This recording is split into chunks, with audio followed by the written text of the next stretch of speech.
Bismillahirrahmanirrahim. This is 5090 O-Level Biology. Now, I'm skipping a few chapters and I'm going on to chapter 12 because this is new to the syllabus and a number of students have asked me to do this because the other chapters are nearly the same and they are in the older syllabus in which I have uploaded videos on all those chapters. But this is new, so I'm uploading a video on the new chapter which is in the 2023 syllabus.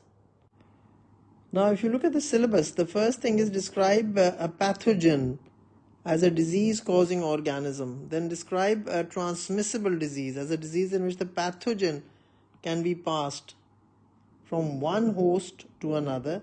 Then understand that a pathogen may be transmitted through direct contact, including through blood or other body fluids, or indirectly, including from contaminated surfaces or food, from animals, or from air. Like a person sneezes in the air and then the pathogen is in the air and somebody else inhaling this air will, of course, the pathogen will enter his lungs. Then describe the human body's barriers to the entry of pathogens. This is naturally. Allah Mia has given this to us. Allah has been kind to us and given these to us. Skin, hairs in the nose, mucus, and the stomach acid. Then, of course, we have to study the disease called malaria, which I'm not going to go into detail at the moment. And then we have to study the HIV, which is a viral pathogen, and the disease which is called AIDS, acquired immune deficiency syndrome. So this is 12.1. This is the chapter which is new in the syllabus. Now coming to the first topic is what is a pathogen. So as your syllabus says, what is a pathogen? A pathogen is a disease causing organism, and it's a disease causing organism. Now I've given you examples like bacteria is one. A bacteria is something else. We study this in microbiology. The bacteria is totally something else. Virus is totally something else. So they're different organisms. Then fungus and protozoa. Now the examples of the diseases, bacterial diseases can be cholera, viral diseases can be AIDS, and of course other diseases as well. And fungal diseases can be thrush, which happens in between the fingers or between the toes. And protozoa is plasmodium, which causes malaria. So the causative organism is plasmodium, not mosquito. You get this wrong all the time. The female Anopheles mosquito is a vector of malaria.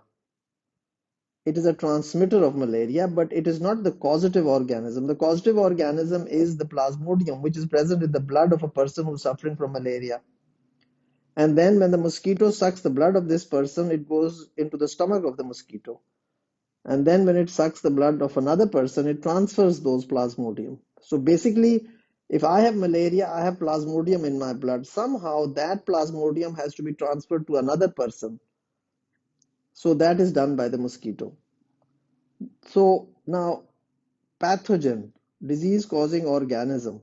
Now coming to the next part, the second point is what is a transmissible disease?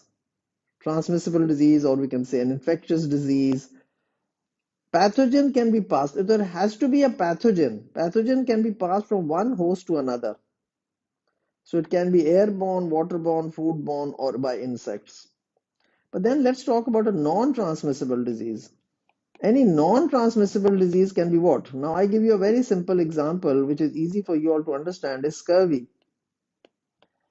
Now scurvy is a disease which is due to the deficiency of vitamin C. I said deficiency of vitamin C. So now please understand, vitamin C is not a pathogen. You cannot call vitamin C a pathogen. No, you cannot call it a pathogen. Vitamin C, if I don't eat vitamin C in my diet, or if I don't take it enough of the foods which are rich in vitamin C, then I will develop scurvy. But scurvy is not this transmissible disease. It cannot be transferred from one person to another. If somebody drinks in my glass, or if somebody eats a bit of the bread which I have eaten, well, he or she is not going to get scurvy. So you must understand, whenever we put an MCQ on this, then the concept must be very clear to you. Transmissible disease, that means there has to be a pathogen. There has to be a disease-causing organism. Vitamin C is not a disease-causing organism. So pathogen can be passed from one host to another. Now the way they can be passed is airborne when you sneeze, or you cough, so your droplets of water come out of your exhaled air, and those may contain the bacteria or the virus. Then waterborne is this, of course, has to be contamination by feces or by urine. And then people first just imagine that there's a river which is polluted by feces and urine, and then somebody drinks water from that river or takes water which is used for cooking food or drinking. Then foodborne means that, of course, you eat something and you get some disease. But how is that going to happen? Because you've got to understand it's got to be houseflies. Houseflies sit on the feces of a person who has a disease in which the bacteria passed out in his feces, and then the bacteria stick to the fly, and then the fly sits on the food which you are going to eat. I usually say they sit on the jalebis, and then you eat the jalebis and you will get that disease. So the bacteria is transferred by the flies to the food, and then you eat the food. Then insects, the example of insects is, of course, malaria, in which the mosquito is the culprit. If even dengue fever, which we have a lot in Pakistan these days, that is also transferred by mosquitoes.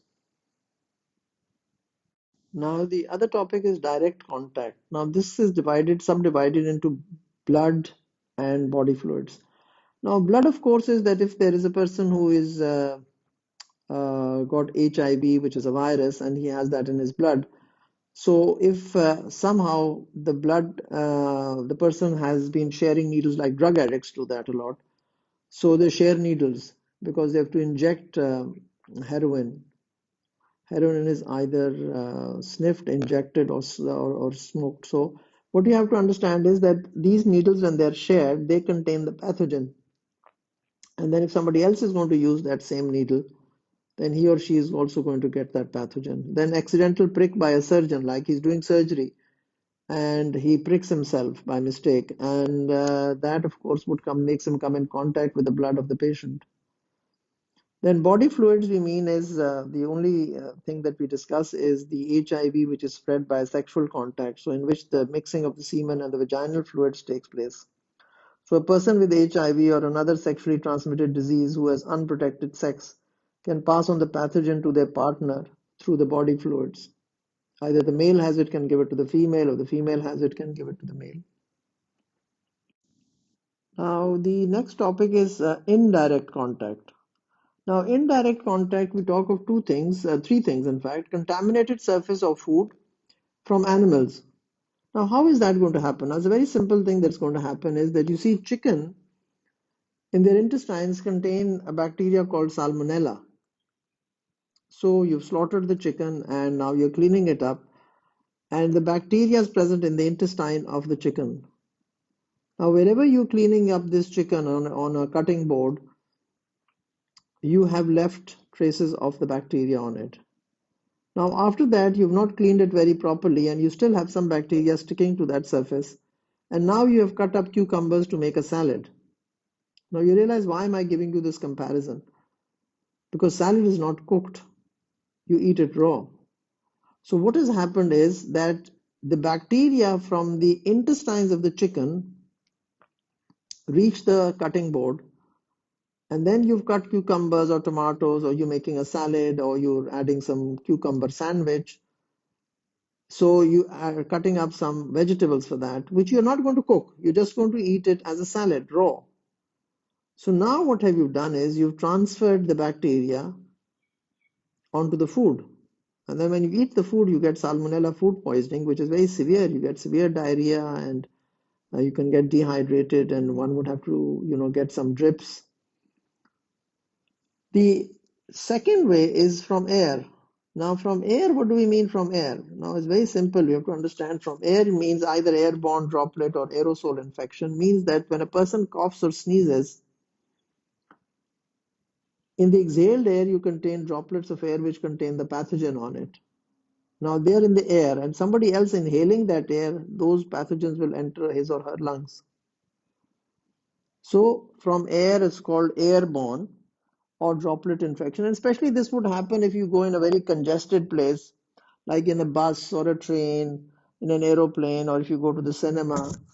or places where there are lots of people in a very closed space. So there are big chances of you inhaling the same air which people are exhaling. So this will be the airborne infection or the droplet infection. Now, the next topic is barriers to the entry of pathogens. When you think of it, we have so many pathogens in the air.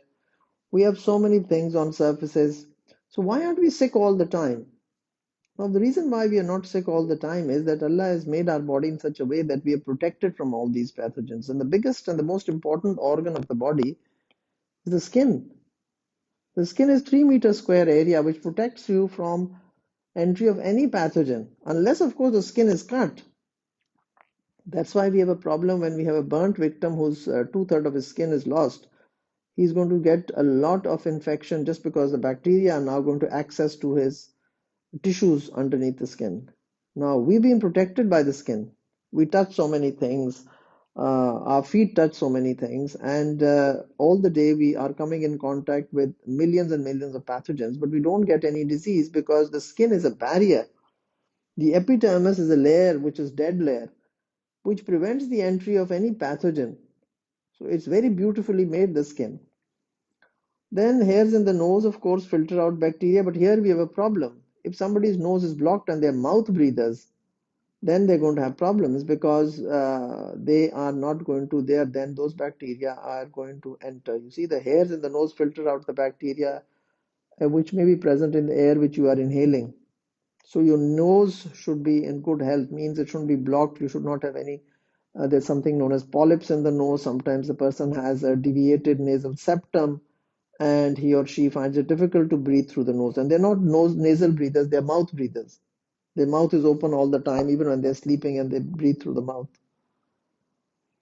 Then the mucus present in the trachea is another very, very important glycoprotein, which actually is a very sticky thingy. And because of that, the bacteria which may be present in the inhaled air stick to it, and then those do not reach the alveoli. So they're sort of stopped in the beginning. And then, of course, we have the cilia, which sweep the mucus upwards to the throat so that you are saved from these bacteria. Then the stomach acid and pepsin in it, of course, as well. The acid, of course, is very important because it will not let the enzymes of the bacteria work because it's very low pH. And most enzymes work in a very neutral pH of all bacteria mostly. But there are some bacteria which will survive that acid. Remember that. So the stomach acid and the pepsin actually destroys the cell wall of the bacteria, which is a peptide. Peptide means a protein, and pepsin is a protein digesting enzyme. So Allah Ta'ala has been very kind to us and given us all these protective, and all we need today is offer our prayers 5 times a day to thank Allah for all this beautiful immune system or the immunity by which we are protected from all this. Now let's come to the disease called malaria. First of all, we have to know what is the pathogen, means what is the disease causing organism. Now that is a plasmodium, which is a protozoa. So it is not a bacteria, it is not a virus. Please remember that. It's not a bacteria, it's a protozoa. And it's not a virus either. So please do not write that it's a protozoa, means it's a unicellular proper animal cell. It's just one animal cell. It has a proper nucleus and it has mitochondria and it has other organelles in it. It's a unicellular animal. So it's not a bacteria. Please remember, bacteria does not have a nucleus. It has no nuclear membrane. And then we say it is a parasite. Of course, we call some human beings as also parasite because they live off other human beings. Now, what is the definition of a parasite? A parasite is an organism that lives on or inside. Like if you have lice on your hair, that would be a parasite. It lives on or inside another organism to the detriment. Detriment means it harms the host. Detriment means destroying something, making it, damaging it. Traditionally, parasites refer to organisms with life stages that needed more than one host. Parasitism, a form of symbiosis in which one organism called parasite benefits at the expense of another organism, usually of the different species. Like if you have worms in your intestines, then they're benefiting, they're taking your food, they're taking the nutrients from your food. But they're also harming you because they're producing some toxin, some poisonous waste, which can cause a rash, which can cause allergy, which can cause asthma. So, parasite, a living organism which lives on another living organism in or inside or on the outside, and of course damages the host or results in the destruction of his cells or is bad for the host. So, we have to understand is pathogen, parasite word, then vector. Vector means the one who's going to be the transmitter. So the transmitter is not a male but a female Anopheles mosquito, which tells you number one, it's not a male. Number two, it's only a specific type of mosquito which is called Anopheles. Not every mosquito is going to be a vector. And there are many, many different types of mosquitoes, Anopheles, Culex, there are loads and loads of them. So it's only the female Anopheles mosquito, not the male mosquito, not any species of mosquito, specific species of mosquitoes, which is the Anopheles mosquito. Now let's look at the life cycle of a mosquito. Now basically we have to start from the eggs. So eggs, when a male and a female mosquito mate, then they lay eggs inside containers which are holding water, or we say stagnant water. So wherever there is stagnant water, like if there's been a lot of rain and then there are puddles of water everywhere, that happens in Africa. There are miles and miles of standing water because it's tropical countries and then there's a lot of rain there. So the female mosquito lay eggs inside containers holding water or in this thing, and then the eggs are ready to hatch from a few days to several months after being laid, and eggs hatch when they're in the water and the larvae come out. And larvae are these wriggly little insects which you can actually see without a microscope, you can actually see them. And the larvae are aquatic. Aquatic means they live in the water and then they develop into pupa in as little as 5 days. So then we have the pupa, which is the next stage. So first we have the eggs, then we have the larva, and then we have the pupa. And then the pupa develop into adult flying mosquitoes, and of course this flies off. So this is not aquatic. Eggs are aquatic, larva is aquatic, and pupa is aquatic. Now, if you know the life cycle of the mosquito, then you can understand how we can get rid of the mosquitoes. This will help us in understanding the control of malaria, because if mosquitoes breed like this, then how do we finish their breeding grounds? So we should sort of not have a lot of stagnant water around so that there's no breeding ground left for them. So another diagram showing you that the eggs, larvae, and the pupa are in the water and the adult emerges, and the adult then of course flies off and spreads the malaria from one person to another. Now coming to the method of transmission. How is malaria transferred from one person to another? Number one, the female sucks blood of an infected person. Of course, I'm not meaning that it zooms onto an infected person. I mean there are many people sitting in the room and one person has got malaria. So whenever a female mosquito sucks the blood of an infected person, the plasmodium enters the stomach of the mosquito. The plasmodium enters. The plasmodium is the causative organism. Now these plasmodium migrate to the salivary glands of the mosquito, and now when this mosquito sucks the blood of an uninfected person, the plasmodium will be transferred. Why will it be transferred? Because the mosquito injects its saliva. It knows that it has to inject its saliva because the saliva contains an anticoagulant. It prevents the blood of the human being coagulating in its mouth parts. Otherwise, the blood would clot in its mouth parts. So it injects the saliva. So when the saliva is injected, that's when the plasmodium is transferred. I want you to know this so that you can understand how plasmodium from an uninfected person is transferred to an infected person. So this is why I've told you about the method of transmission. Now coming to the last topic on malaria is the control of the mosquito. So you can drain the stagnant water. Now in places like Africa where there's miles and miles of stagnant water, you can't drain it, so you introduce fish. And the fish will eat the eggs and the larva and the pupa. Or you can spray oil on the surface of the water, because when the larva and the pupa come to the surface of the water to inhale or to take air in, they will unable to do it, so will die.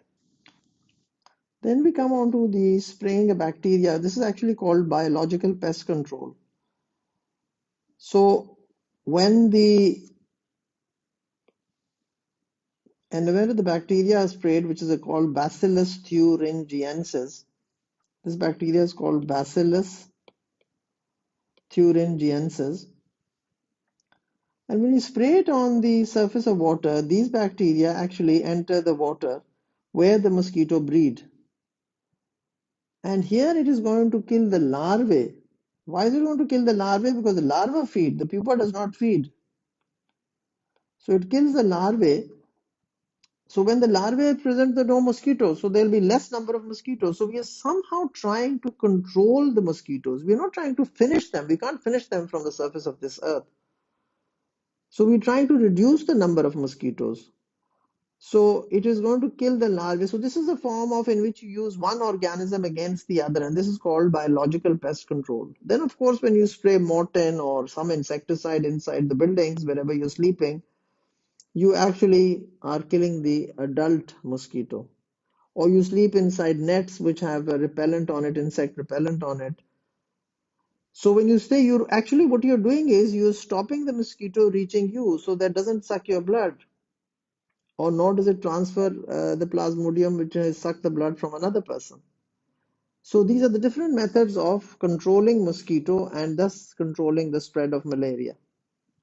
Then the next topic is AIDS, which is acquired immune deficiency syndrome. The pathogen is a virus, HIV, human immunodeficiency virus. You have to know the name of the pathogen. Then the method of transmission is sexual intercourse, sharing of needles, blood transfusion, mother to fetus across the placenta, or mother to infant in breast milk. Then how do we control it? Use of condoms, avoid promiscuity, screen blood before transfusion, do not share needles, and of course, education of the public. Then coming to the disease called cholera. Cholera is a disease which is caused by a pathogen which is a bacteria. And the name of it is of course Vibrio cholera. And please note this AE at the end of it. And the method of transmission is waterborne and foodborne because this is a disease of the intestines. Now you have to understand what is the disease signs and symptoms. I always like to talk about that, though might not be in the syllabus. But the signs and symptoms of the disease are fever and diarrhea. And what is diarrhea? Diarrhea is frequent passage of watery feces. So if a person is going to pass in an hour 20, 30 times, he's going to go to the toilet, then he has got diarrhea and passing out watery feces. This, of course, is because the bacteria does something to the intestines and increases the motility of the intestines. So the intestines start to work more and they keep on passing out the water as watery feces. Now, this is going to result in dehydration. But then, how did you get this disease? You understand, is when I say waterborne and foodborne, it means somehow the feces contaminate a water supply because the feces contain the bacteria. And these bacteria have to contaminate either a well or a water supply. And then people drinking water from that well are going to get these bacteria. Or how is it going to be in the food? Now you've got to understand is that the bacteria are present on the feces. The bacteria are present on the feces. Now these bacteria have to reach your food. Now how can they reach your food? Is it through the houseflies? So the houseflies are going to take the bacteria from the food and they're going to take the bacteria from the feces and then these bacteria are going to go to your food and then you're going to eat that food. So basically the bacteria and the feces are going to be transferred to the food either through water or it's a foodborne. Now, control of cholera is, of course, clean water supply. People should not just drink water from any well or any pond or any river.